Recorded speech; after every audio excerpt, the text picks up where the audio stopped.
Okay. All right. This is the Brands of Brews Marketing Podcast where we talk about marketing while drinking beer. This is our first episode of season 5. Yes, season 5. That means it's like year 5. And yeah, it's crazy. But in all honesty, like last year was pathetic. I don't know how many episodes I did, but it wasn't very many. The year before that, it was like 20 something. And I think then we were averaging like over 10 a year before that. So last year was pathetic. But this year's a new year, but it's already like April, so we have some catching up to do. Not off to a good start, but Yeah, I'm going to change that. Uh, yeah. so anybody that's listened to this or used to listen to it and now listen to it all over again, hopefully you know the drill. We talk about our beer, then we talk about marketing. We have an awesome guest today. His name is William Turner. I'll tell you a little about him, but first I want to talk about our beer because we're both from Colorado. Did you choose, William? Did you choose a Colorado beer? I tried to find one. I couldn't. I had a Oh my last God. minute. A last minute. You try to find one. All I had right, go a ahead. last Just minute. I have a little local liquor store like 2 blocks away. I had a little last minute liquor emergency. gotcha. Okay. Yeah, All yeah, right. Well, I use a glass. I've got my Denver Broncos glass here, so I'm gonna go ahead and pour my beer in here. I'll just go first. This is a Breck Brewery beer. It's an IPA. It's called a Ridge Runner West Coast IPA. It's not one of their most popular IPAs, but it's a pretty good one. But yeah, it's more of like a West Coast style, very nice, somewhat hoppy, just a good solid beer here that a lot of people in Denver like to drink. So what do you have? I have something a little Look at this lighter. pour, by the way.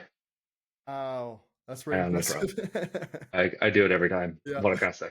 I'm not surprised. I got some little lighter for a kind of early afternoon podcast. Got a little Imperial Mango Cider. I had to go. It's a space giraffe, so I can't really, pass that up. Show the Yeah. can. Put that close to the camera again. Let's see that draft. Nice, dude. And by the way, hey, we didn't do this. I already forgot. Cheers. Cheers. All right, A boom. little There we virtual go. cheers. Yeah. Do you know anything about that beer, or you just picked it off the shelf? How about this? Why did you grab that beer? That's the marketing question. Yeah, so I actually asked the guy in my little 5 minute run to the store. I was like, I want some a little lighter. What can I go with? And he said, I got these ciders over here, and I love mango, and I saw the space giraffe, and it felt like a perfect combo. And I'm very impressed. Yeah, all these imperial beers have some really cool graphics on them. So whoever they got on their marketing team is killing it. My hats off to the graphic designers. I mean, Yeah, that's a yeah, big part of the beer industry for sure. You got to have a can that sticks out from the plethora of cans that are freaking in the cooler, right? So yeah.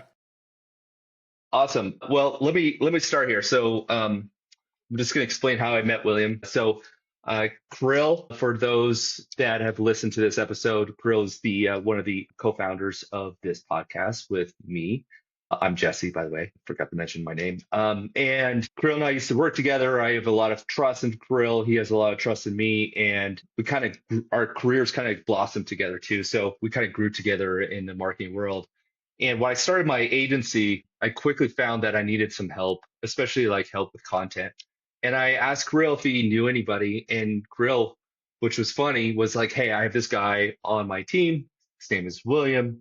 He's killing it for me. I don't know much longer he's going to work here for me, but I think you should, you might want to do some moonlighting, and I think you guys should connect." And that's how we started this relationship. So William does a lot of content stuff for me, and then William did leave. Was it Motley?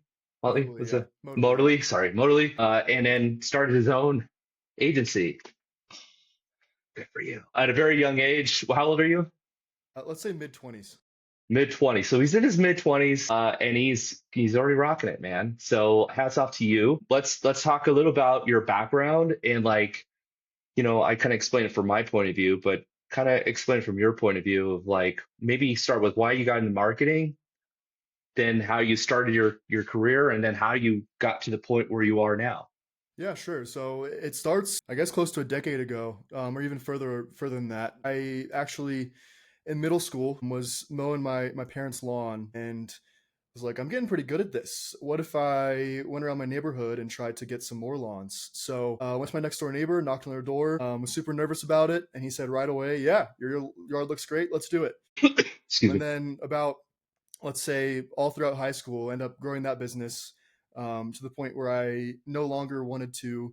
I had a little team put together. I was like, I don't want to work this much. I'm a little kid in high school. So yeah, grew it pretty quickly and kind of just caught the entrepreneurial bug, so to speak. And then, went to college 4 years, go Tar Heels. And then, graduated and I studied international business and had a minor in Spanish. So I kind of was, typical end of college. What do I do? What am I going to do? So ended up finding this internship that was kind of a basic business internship actually in Spain. So I made a crazy move, was there for a few months and kind of got there. And it was this little startup. And I'd done work for a couple startups before in college. So I liked that environment and kind of that scrappy, mentality you have to have. And basically got there and they were like, well, you're an intern, we don't have much for you to do, just figure it out. So basically I took that opportunity to educate myself and had some kind of hands-on experience while I was learning digital marketing stuff. So they had a website, but it wasn't really driving any leads, it wasn't really doing anything for them except just sitting there and kind of rotting away. So I decided to tackle some HubSpot courses and eventually in a matter of 3 months, starting from basically scratch, ended up growing their business quite a bit. So it was just a small team of like 3 or 4 of us. So that's how I got the start doing that. And then, moved to Denver right after, very quickly after. Spent a few months doing the classic job search thing, as we, have learned is quite a difficult process these days. Ended up finding a job with Modally. I actually had a few offers, but decided to go with that because I wanted to work for Kirill. I saw he had a big LinkedIn following, and this podcast actually was a big draw. I was like, I want to work for a guy who's actually, interesting and cool and has something to say other than just kind of the basic best practices stuff. So listened to a few of your guys' episodes and I didn't really know who you were, but I saw Kirill was a really cool guy. So worked for Modally for, about a year and got tons of experience. It was a great team there, but Kirill actually left after 3 months, which kind of led us to that conversation of, we were talking, we caught up and said, he was like, what do you want to do long term? And I said, I really see myself doing something on my own or something, in the consulting world. I want to get back to the entrepreneurship. And so he said, sounds good. And a few months later, I got a call from Jesse and he said, hey, let's get going. And so, yeah, I actually ended up, doing a bit of moonlighting. I tried to make sure I was, staying ethical with it and doing stuff after work and, basically ended up getting a Chamber of Commerce membership for the Denver Metro. So shout out to them and started going to networking events after work and just trying to meet as many people as possible and just getting scrappy with it. And ended up, meeting a few people that were ready to take me on as clients. I had the referrals from a couple of Jesse's clients that I'd worked with and, basically just started when I had enough saved up and had enough money from those retainer clients to cover my basic expenses and just was like, you know what, I'm going to start with a scrappy startup budget. And, it's been a year and 2 months now since I quit my full-time job and I don't see myself turning back anytime soon. So yeah. Oh, I can't hear you, Jesse. Yeah, sorry. I Cool. muted myself because I have a cold and I've been coughing a little bit. Oh, good. Yeah, so there's a big lesson in there, and the thing there is like you started your own thing, or you quit your job and start your own thing, but you had to go out and find your clients, go Yeah, out and find your revenue, basically go out to find money to pay your bills. pretty much. Yeah. I think there's an attraction, especially for younger people, to start their own business because you're on social media, you see all these influencers, you see some people that are claiming that they're killing it. So you think that anybody can do it, but there's a lot more to it, right? It's really freaking hard. It's really freaking hard to start your own business. So if you don't have the guts to go up in like a networking event and approach absolute strangers, maybe people that are like older than you or whatever, or more experienced than you or whatever, and sell your services, might not be for you, man, because that's what it takes to start your own business, especially from nothing, from scratch, right? So hats off to you, man, because not everyone could do that. I don't think I could do that when I was your age. I don't think so. So that's why it took me so long to become an entrepreneur. I had to like kind of grow that into my personality, but Well, you were able to do that well, at a I'll young tell age. you, That's awesome. I it wasn't it's still not easy. It's still Yeah. kind of intimidating, and I'm usually the youngest person in the room by 10, 20 years. But I'll say the first two that I went to, I just spent, a good chunk of my paycheck on that chamber membership, and I was like, all right, I'm gonna get after it. I'm gonna do it. And I went, and I basically set a small goal. I'm just gonna go and I'm gonna stand there and just observe and just kind of see what people are doing. And I think I talked to like one person, and then the next time talked to two or three people, and then the next time, ended up having a whole group of people I was talking to. So it's baby steps. And I'll say, it wasn't supernatural for me either. It took the time to kind of warm up to that experience and just realize, people aren't so scary. I've always been a social guy, but it's a totally different experience when you're walking in and saying, hey, buy my services. So it's about creating those personal connections and trying to not, be too eager, because I was at start. I was kind of had a salesy attitude and kind of had to learn how to, Mhm. pump the brakes a little bit and kind of lay back and just make these, make friends basically. Exactly.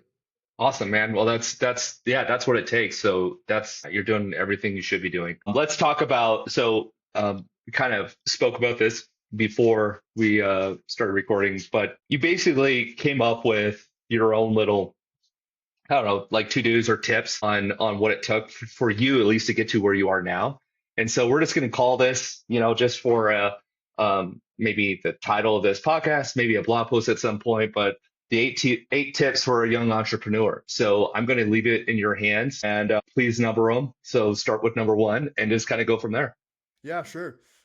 So as I said, it's baby steps. You can't just assume it's all going to happen at once, which I think it's hard, as you said, with social media and stuff. You see these guys, it's like, yeah, in 3 months, I bought myself a Lambo, and it's just not the case.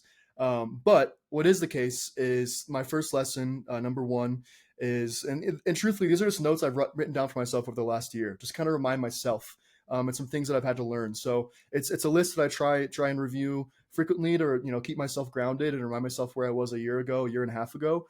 But the first one is fortune favors the bold. So it's the classic Latin phrase, but I think the main thing is it takes balls, frankly, to be a little crass. But I think the main thing is you have to just get in there. And I guess we sort of already covered this a little bit, but the networking was a big thing for me. It probably would have taken a long time if I tried to establish a social media presence, et cetera, which I'm trying to start to do now that I want to, diversify my lead generation a little bit and make some more connections online too. But yeah, fortune favors the bold. It's as simple as that. You can't get anywhere without taking that big first step. And it's scary, and it's still scary at times, but there's nothing, you can't start out without starting it. So you just got to take that first step. So that's number one. Number two is purely a shout out to you, but it's find a good mentor. Finding someone who walks the walk is so important. I think, you right away shared a lot of your processes that you've learned over decades that would have probably taken me decades to learn as well. And anything from, a spreadsheet to keep things organized, which I've found as I grow my clientele list, that's the most important thing probably for just maintaining my sanity. Just our weekly conversations are so fruitful. And whether it's just kind of having a reality check, like, hey, Jesse, I lost some clients. And he's like, yeah, that's going to happen. It's anything like that, or like, I'm down on myself. Hey, man, it's going to happen. I'm just kind of keeping those reality checks. So yeah, find a good mentor. And I think it's important to, a lot of people are like, well, how do you do that? And it just comes with having those conversations. So if I hadn't found Jesse, I think there's a decent chance, going to those networking events, that I probably would have found someone there who was willing to take me under their wing. And, I try and at least monthly, every couple of weeks, talk to people, even if they're a competitor in the Denver area, kind of learn from people who are older than me and have done this for longer and say, hey, I'm just looking for some advice. I'm going through this challenge, or I just want to know how you scaled. So I try and have those conversations all the time. And I think it's important to have kind of a solid mentor you can, confide in with a lot of, aspects of your life, like we do. But I think also those little conversations you have every once in a while can really open up some new avenues and really give you some perspective. So number three, and I think, truthfully, all these sort of flow into each other. But number three is there's no set roadmap or schedule. So this is something I've had to learn as an entrepreneur. It's not a 9 to 5, and you can make it a 9 to 5. But for me, I like the flexibility. In the winter time, it gets dark here at like 4 p.m. So sometimes I'll go for a hike in the morning and then end up working until 10 p.m. I make sure to get my full work day in, but there's that kind of flexibility that offers for you that for some people, and for me sometimes doesn't necessarily work.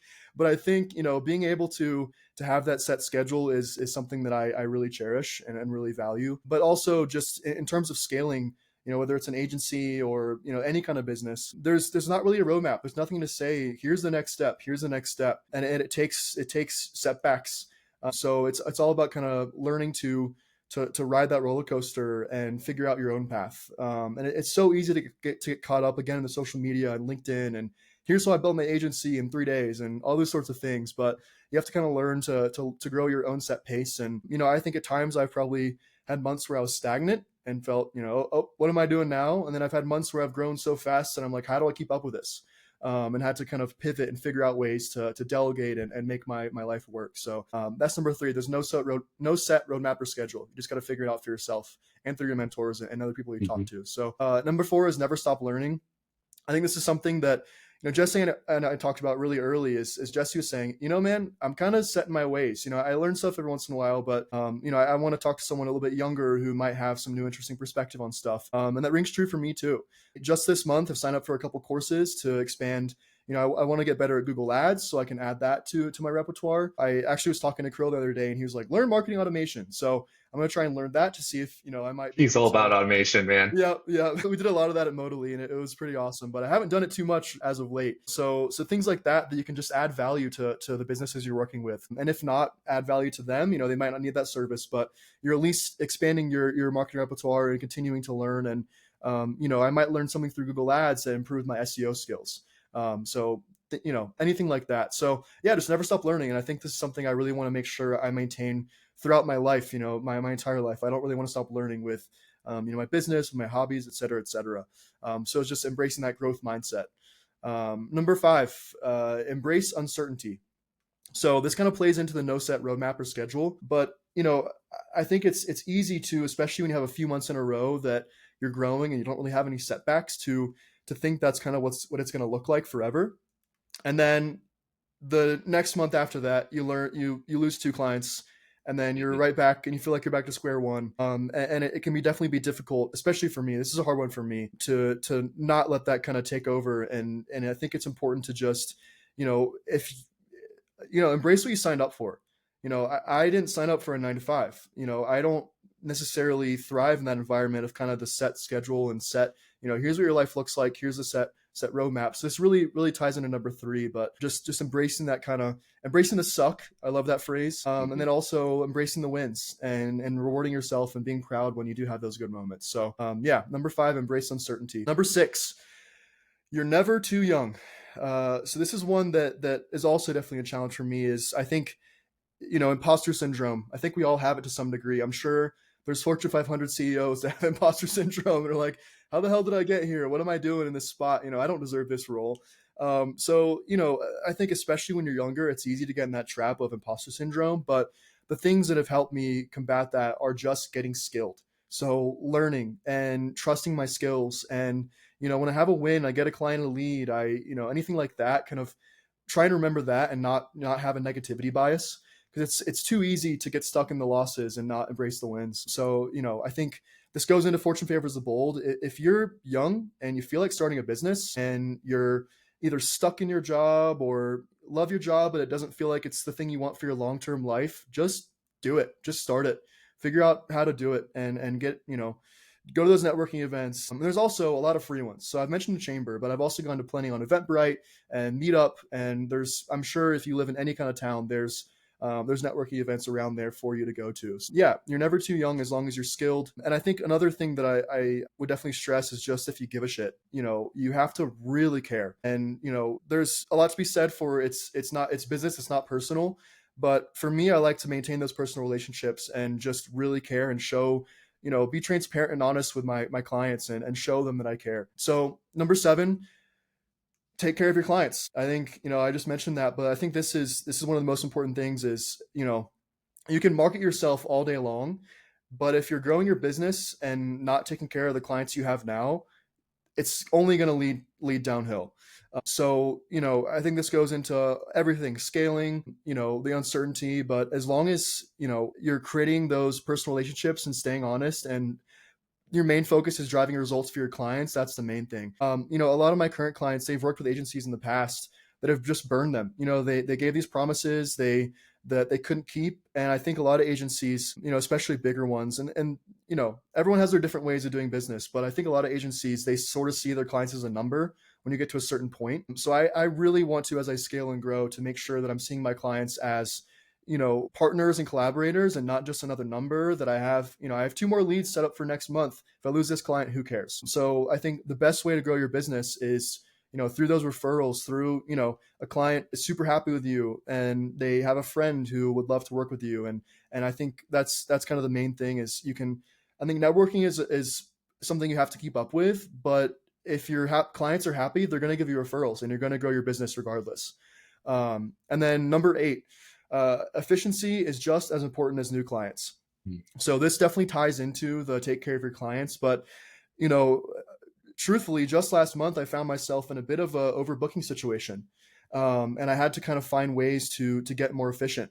Because if you take on enough clients where yoo-hoo, I got this awesome month, my income is great, but then your clients sort of fall by the wayside, and you find that the clients you're onboarding take precedence over the ones that you're trying to nurture relationships with, then it's only going to lead downhill, and you're only going to find that you know, I personally start to, get a little bit worried about, the performance of clients and things like that. And I think it really takes, learning how to delegate things and learning how to create SOPs for subcontractors and learning how to automate stuff as we're talking about, and basically learning how to just make your processes more efficient. Because you can take on as many clients as you want, but if you can't, get the work done for each of those and get it done right, then again, it's just never going to end well for you.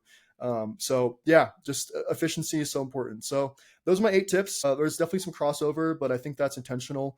A lot of those things play into each other, and so far, I've found that that's been the thing that has brought me the most success and has kept my clients happy and kept me happy, and allowed me to maintain that work-life balance. And I think in my LinkedIn post, I said, these are the things that allow me to ski on Tuesdays. But, I moved out here in Colorado to start my own business and to be able to have that flexibility. And that flexibility can quickly go away if you're taking on too much business and you get caught up in the numbers and you don't just take care of yourself and your clients. So that'd be my 8. And I'm sure next year I'll have 100 more lessons, I hope so, that I could share. But those are the 8 that have been the most impactful for me for maintaining my work-life balance, keeping my clients happy, and just overall making it worth it.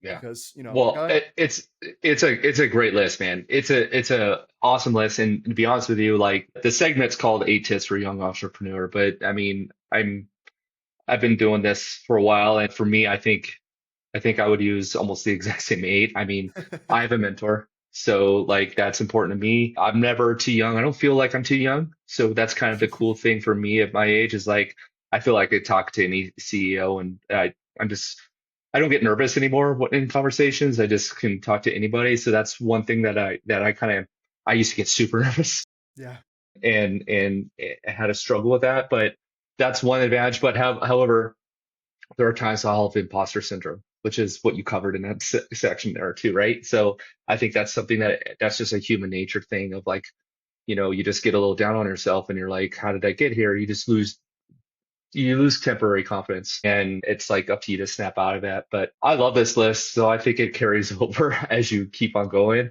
And there might be things that you struggle with, and might things you get better at, and it just kind of goes up and down. But yeah, is there anything in there, or if you were to recommend one thing to like someone, if someone were to come to you within that's again mid 20s, that wants to start a business and you only need time to tell them one thing to do, what would it be out of those 8 tips? that's a great question. I would say probably I would probably combine "You're never too young" and "Fortune favors the bold." I think those are kind of the same one, but "You're never too young" just sort of brings it to the level of someone my age. But I would just say just go for it. I think, 3 words, go for it, and make sure you're not pissing anybody off in the process, and not burning any bridges at, whatever your full-time job, whatever agency you're working for, or anything like that. I love the quote, and I'm probably going to butcher it, but there's the best time to start is 3 years ago, and the second best time to start is today. And I think that sums it up. Build a website, learn how to do that, learn new skills, go to networking stuff, just do it, just get after it. It's not going to build itself. And especially when you learn that, your business is you when you're a solopreneur and you are your business, there's no one to hold accountable except for yourself. Yeah. So just go for it. And some people can half-ass it and be successful, but most people that half-ass it, it's going to fail. So that's the other thing. So you were actually, when you started, you quit your job and went all in. For me to start my business, I had to be, I didn't have a job at that time. I had to be unemployed to start mine. And so that's not for I mean, some people maybe have that strength and go, yeah, I can do both until I get to a certain point and then quit my job. But Mhm. that's like probably super rare, right? Yeah. That's Well, we'll just say that's a one percenter well, and I'll be because honest, it was some late nights, and I definitely, yeah, I think part of it too is I started to feel some burnout, and I wanted to make sure that I wasn't, as I said, burning any bridges in my full time job, and I wanted to make sure I was still performing there. So that's the most important thing. I would say that too. I want to make sure that people understand that just because you want to start your own agency doesn't mean you can, give a middle finger to the job you're already doing. And I can only speak for myself. I wasn't doing this unemployed, and I'm sure I'd probably be even scrappier probably if I was at that stage. But I want to definitely emphasize that you want to make sure that you're still taking care of business with the job that you currently have. And so I made sure to do that, and I think I left a good impression by the end. yeah, nice. All right, so we're gonna switch gears. We're gonna do some rapid fire questions. First one, what's your favorite beer? That's a good question. I don't think I probably have a favorite. I'm not a huge beer guy, to be honest. When I usually go, I'm more of a whiskey guy, so I like to collect bourbons and stuff. So yeah, I would say probably my go-to is like an old fashioned. So I'm gonna kind of screw up your question a little bit, but I don't know. Dang it. I know. I'm sorry, but yeah, that's part of the reason I went with the cider. Is a little lighter, a little just better for me. I don't know. Everyone's different. We all have our preferences, but I mean, I love bourbon, but hey, man, like I got to start with a beer before I drink, like before I jump into bourbon. That's that fair I got to enough. get the body ready. It's like my Fair warm enough. up. Fair enough. I guess I would say I'm a slow sipper. That's kind of my I am not. my go-to. I'm a guzzler. Yeah. Yeah. Yeah. Absolutely. All right, next one. Favorite thing to do in Denver? Yeah, I mean, I mentioned this, but ski. I think, I would say the main reason most people my age or really anyone moves out here is for the outdoors. The city is great, but it's no New York City. So, I think the reason people move here is to get outside. I ski as much as humanly possible while still getting my shit done. And then in the summertime, I do all the hiking and camping and, biking and all that sort of stuff that I can. So, yeah, I guess just get outside. Nice. Now I know you have a girlfriend, so what's the best place for a date in Denver? I do, and I think our favorite spot is Punch Bowl Social. It's Mm, on South Broadway. It's got pretty good food, it's got good drinks, and it also has all the games galore. So I think it's good, especially for like a first date or your 100th date, because I love doing something interactive. Definitely one for a sit down cocktail bar, but I love being able to bowl and have that kind of competition, and it has skee ball and ping pong and anything you'd want to do to kind of keep yourself occupied. I'm not too good at sitting still, so for me, I love to be able to get some activities in there. yeah, great choice. It's a great place for groups too. So if you're Yeah, having like a little group setting, yeah, so it's true. just a great place. It was awesome. When should somebody start a business? This is an easy question. I feel like Yeah, you've already answered this, but go ahead. yeah. Well, I guess you kind of brought up a different point, which was when you're unemployed and need to get something going. But for me, I would say, just go for it. But to get more logistical, I think it's very important to make sure if you do have a full-time job and you already have some sort of stability, to make sure that you're saving money where you can. And, I fortunately started investing in college, so I had a decent kind of nest egg to fall back on. So if shit hit the fan, I would still be okay. And I would say just make sure you're cautious. But I had a few different financial plans set up. It was kind of my scrappy marketing, it was my scrappy entrepreneur budget, for like what's the least amount of money I could possibly live on, and then kind of went up from there, which is here's my kind of medium budget and here's my like best case scenario.